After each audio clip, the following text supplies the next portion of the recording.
Halo Sobat Mania, kembali lagi di BRC Official. Ada kabar menarik nih mengenai Manajer PSM Makassar, Muhammad Nur Fajrin, menjelaskan bahwa Yuran Fernandes bisa kembali beraktivitas di sepak bola Indonesia saat Liga 1 2025/2026 dimulai. Hal ini usai hukuman untuk sang pemain dikurangi oleh Komisi Banding, Komding PSSI. Yuran Fernandes disanksi oleh Komisi Disiplin, Komdis PSSI, dengan larangan beraktivitas di sepak bola Indonesia selama 12 bulan, usai menyampaikan kritik terkait korupsi di sepak bola Indonesia. PSM kemudian mengajukan memori banding, dan hasilnya, Yuran hanya dihukum selama 3 bulan. Ia juga tetap harus membayar denda 25 juta rupiah.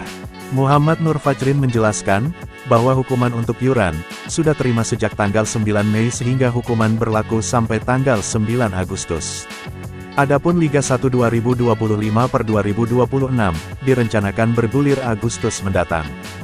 Ya, secara hitungan, hukuman Yuran diterima per tanggal 9 Mei. Sehari sebelum lawan Malut United. Kalau berhitung sejak tanggal diputuskan. Setelah tanggal 9 Agustus Yuran sudah berhak kembali beraktivitas dalam sepak bola nasional, kata Fajrin kepada wartawan, Sabtu, tanggal 17 Mei tahun 2025. Kalau kompetisi dimulai setelah tanggal 9 Agustus tidak ada yang mengganggu dalam keikutsertaan Yuran dalam kompetisi musim 2025/2026, lanjutnya. Fajrin juga menjelaskan bahwa Yuran tidak bisa beraktivitas di seluruh agenda resmi PSM selama 3 bulan. Termasuk dalam sesi latihan resmi yang digelar klub. Dia tidak bisa latihan dengan agenda resmi PSM.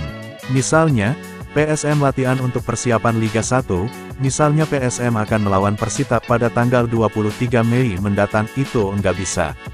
Kalau mau latihan sendiri, enggak masalah, jelas Fajrin. Nah itu dia sobat untuk update kabar hari ini. Bagaimana pendapat kalian sobat?